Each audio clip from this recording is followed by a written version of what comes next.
So, Nadia, how do you go about in terms of justifying attendance at events? And I know I've asked that question a different way earlier on, but what I want to do is sort of say, if you were nominating people to go, what do you task them with coming back with that is going to be of value to you and your organization? So I think it's not really the test. It's actually the person that comes back and the individual that does actually attend.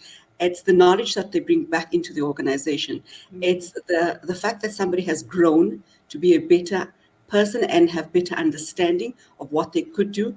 But it's also very important in terms of innovation and the thinking along how they could actually start working through things and understanding what is happening in our organizations and using the innovative thinking of what's out there.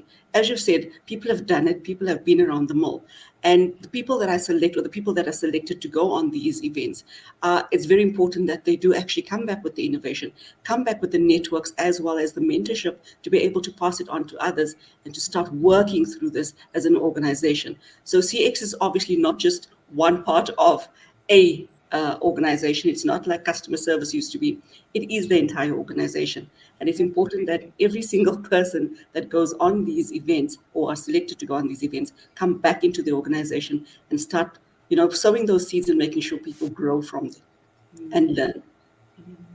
Yeah, and again, that's those different perspectives. We've all got different personalities that we work with, and some people will come back with one thing and others with others. So I always say to people, look, if you've got an opportunity, don't just send one person, send a couple of people and let those people who might have opposite opinions of how you approach work and how you consolidate and things like that. So you do get that, diversity of viewpoint brought back, and then you can contribute straight away with it. So thanks for that, Nadia.